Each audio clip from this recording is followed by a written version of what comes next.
I would like to propose that we are killing ourselves, slowly but surely, because of our devotion to the idea of speed.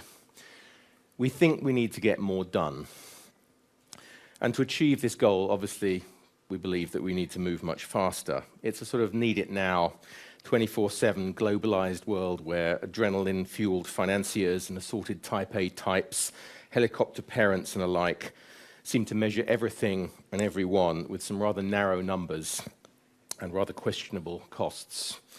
Now, education, for example, we're probably in the right place to talk about this, seems to me to be less about socialization, character building, values, or the cultivation of thinking for the sheer pleasure of it, and is now more about measurable outcomes. Examination results, as we mentioned earlier, fast-track entry into the paid world of work. I mean, schools are to some extent factories that buy in things at the lowest cost and throw out any student that doesn't fit the standard model or questions it. I think this is quarterly capitalism gone completely bonkers. It's a world where short-term financial gains for the select few can be absolutely huge, but so too are the longer-term costs for everyone else. It's a world where profits are privatized, but costs, especially those measured in terms of long-term damage to the environment, to individual human health, and to local communities, are shared by us all. Now, our obsession with speed, it seems to me, is particularly prevalent in the new economy, the online economy, which seems to me to be all about instant gratification, immediate attention. I mean, the personal web alongside personal technology, it seems to me, is about fast downloads, real-time updates, quick pixelated fixes, and an almost autistic focus on me right now. But me right now often has very little relationship to reality, because me right now is very often filtered, digitally enhanced, photoshopped. It seems to be a sort of competition, and particularly within social media, about who is having the most fun right now. And this isn't necessarily reality. All of our friends are incredibly good looking and we're all having the best parties ever, which isn't really, it's part of life, that can happen, but it's not the whole of life. And this is clearly a world where connection and familiarity are increasing very, very fast, exponentially. But it seems to me that context, deep thinking, quiet reflection, and sustained focus, and above all, human intimacy, are declining. You know, we know more people these days, but we know them less well. And of course, being an accelerated world, nothing lasts for very long. I mean, most people still probably remember Second Life. You might remember Friendster, MySpace. I don't know if you remember Orkut. Many people don't remember these things. And people seem to forget that these companies and the people that run them can go from hero to zero very, very fast. Faster than a qualified accountant can say wasting asset. But that's okay, because in this accelerated world, we don't remember anything, not for more than a couple of minutes. We don't remember things that go bad. We don't remember things that don't work. We don't remember things that end up hurting us. And if you take the financial crisis, for example, this is a perfect example. This was caused, in my view, by the creation of easy money. We were giving money to people that we probably shouldn't give it to some extent. We made it too easy to borrow money. So what are we doing right now? Exactly the same thing. I mean, British banks are being forced to lend to people that they probably shouldn't. We're making it too easy to borrow money again. We're bailing out the banks and the bankers. We're subsidizing borrowers and we're taxing creditors. All with the effect, as far as I can see, of making the existing structural deficits even worse. So I think it'll probably crash again, and it'll be even bigger this time. But we fall for the myths. We fall for the myths that say things like, it's different this time because. That would be a good wall, actually. It's different this time because. So we end up getting spun in this endless cycle of unrealistic sort of promises, targets, and goals. And I've seen this working in commercial enterprises so often now, it's ridiculous. So some new chief exec comes in, has all these sort of crazy targets and goals. They never quite work out. The chief exec gets fired. A new one comes in with a bunch of even crazier goals. But we seem to sort of keep falling for this over and over and over again. And the human costs around this can be quite immense. Now, none of this, in my view, is in the least bit sustainable. You know, our obsession with speed, with short-term thinking, you know, the next year after that, and very, very narrowly defined outcomes is, in my view, moving society backwards, not forwards, at an accelerating rate. And also this need for speed is disorientating and dividing us as communities, as individuals. You know, as much as the primacy of the individual and of individual human rights is really tearing local communities apart, in my view. Now, I'm sure that most of you are familiar with the idea of slow food. I think some of you may be aware of the idea of slow cities. Now, what I'd like to promote, therefore, is the idea of slow business. In particular, slow management and slow leadership. And what I'd like to suggest is that if we moved slower and did less, ironically, we'd end up getting more done, and we'd probably be healthier and happier too. Now, I doubt whether most individuals and institutions are ready for this, certainly not the bigger ones, but some are. I mean, I think family businesses and cooperatives, particularly in Europe, get this. They're not building for the next 12 weeks or for the next 12 months, they're building for the next generation that's going to run the company. Most very large companies just won't get this at all, but I think in time they will. There'll probably have to be a crash for them to get it, but I think it'll come. So what does slow business actually look like? Well, to my mind, it's the leading or managing of economic activity that incorporates the principles of slow thinking. It's calm, it's reflective, it's untroubled, and most importantly of all, it's got its eyes set on a very distant horizon.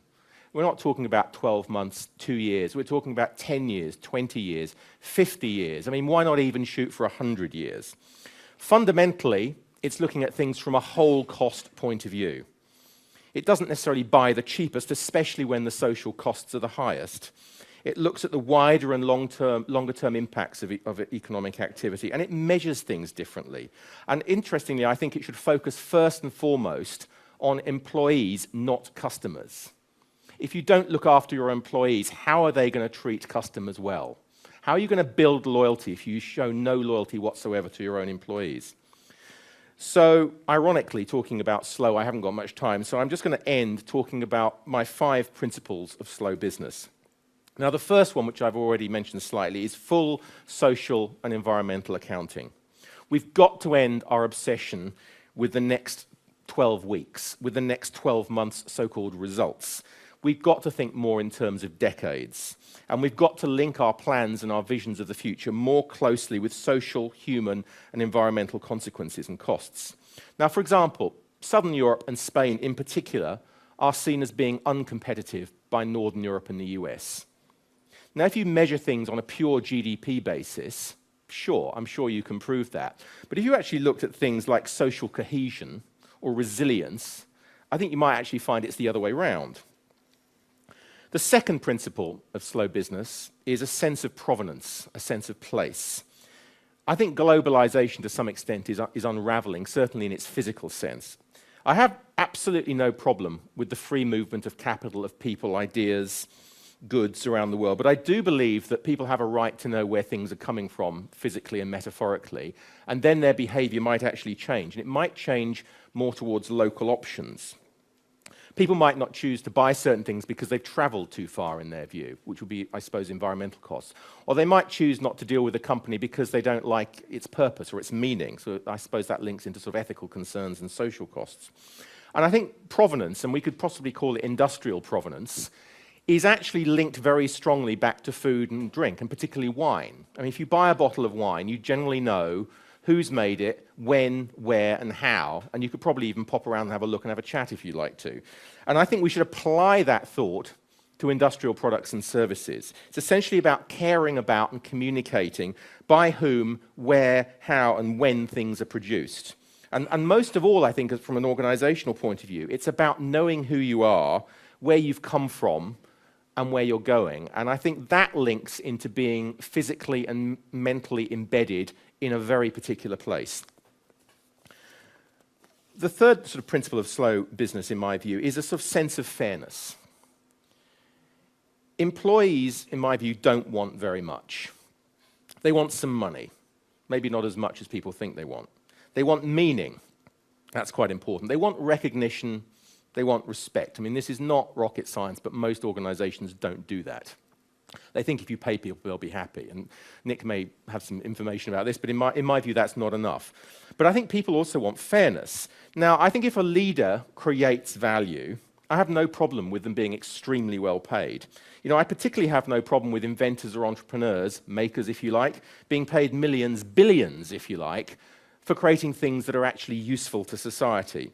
But I do have an issue with leaders, and this particularly would apply to politicians, being paid for mediocre results, especially over extended periods. And I'd also like to propose that the heads of organizations are paid no more than 50 times the worst paid worker in the organization, unless they can demonstrate without question that they've had an idea that's created a sort of desirable outcome in some sense. And I would propose that a desirable outcome is directly related to something of substance. It's something ideally that is created, not something that is merely traded or speculated for personal gain. The fourth principle, I think, of slow business, and I would suggest this is the most important of all of them, is that we need to recognize the importance of doing absolutely nothing. This is the most important idea in my view. At the moment, we seem to be intimately wedded to the idea that every minute of the day has to be productively used. I was reading an interview a number of years ago about one of the founders of lastminute.com who refused to buy lace-up shoes and had slip-ons because he could get into the office quicker. I mean, honestly. There's also this idea that's sort of linked to this, that sort of physical and mental presence is a prerequisite for employment. Now, if you work in a factory system, your physical presence is obviously pretty useful. But if you're in the sort of knowledge game, if you're about ideas, does it really matter where you are? And does it really matter what you're doing? I mean, if people sort of fall asleep at work or stare out of the window for 4 hours, it's generally assumed that they're not working. You can get fired for that kind of behavior. Why? Looking out of the window might be the best thing you've done all year if it comes up with a great idea. I mean, there's obviously just people that look out the window and nothing happens, but looking out of good windows can actually result in rather good ideas. Similarly, doing nothing in the sense of sleeping or resting is hugely underrated. I mean, another good way of getting yourself fired, apart from doing something late at night with another person in the office, is to fall asleep at your desk, particularly in the US and Northern Europe. Now, I'm possibly in the right country to make a plea to bring back the siesta, but that's what I'm going to do. I think we should not only bring it back, we should introduce it across the entire planet. Why not? Rest is absolutely essential, not to just proper physical and mental health, but also to the creation, critically, of new insights and ideas. I mean, anyone that knows anything really about creativity would recognize that it's only when we switch off, do nothing, or do something incredibly boring that the ideas and the insights come. I mean, in short, if you want to have a really good idea, you've got to stop trying to have a really good idea. And the best way of doing that is not to go to work. I wrote a book a couple of years ago, and I decided I wanted to know, where do people have their best ideas? And eventually, by fair means and foul, I got 1,000, I think it was 999 responses, and I called that quits and called it 1,000. And I said to people, where do you have your best ideas? And interestingly, I didn't have to explain to people what I meant by best. They instinctively knew what I meant. And what was really interesting, out of 999 people, only one person said at work. And they were lying, because what they said was, at the office really, really early or really, really late when there's nobody else around. So in other words, when it's not functioning properly as an office. People seem to have their best ideas on the beach, halfway up a mountain, when they're not quite asleep, when they're not quite awake, at lunch, on holiday. I mean, in the bath, in the shower is always a good one. But basically never, ever, ever at the office. Sorry, oh yeah. This is the problem with having notes, is you get the pages in the wrong order. Right.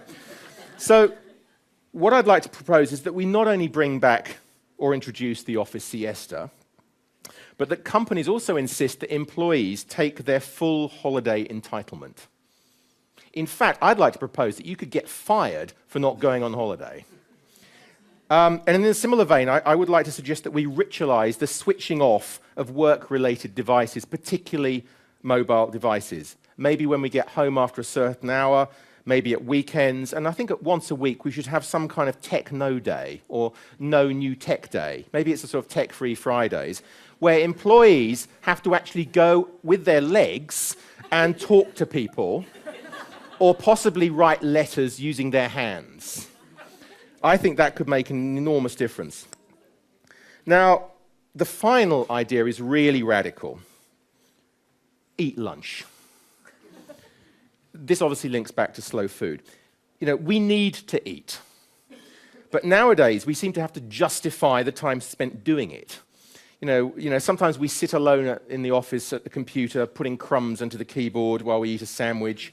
Sometimes we sort of miss lunch altogether and go shopping, or we miss lunch altogether and go to the gym to sort of work out aggression, or maybe that's work up aggression, I'm not quite sure, before we sort of plunge back into this sort of dog-eat-dog world of work. Why is that? Eating, especially in the middle of the day, is quite natural. It's quite healthy. It's the obvious time to do it. It sustains energy, it allows digestion, and most importantly of all, it feeds conversation and ideas. Now, I think the reason we've sort of gone off this is broadly an Anglo-Saxon phenomenon. It's those Northern Europeans and US folks again, it's me.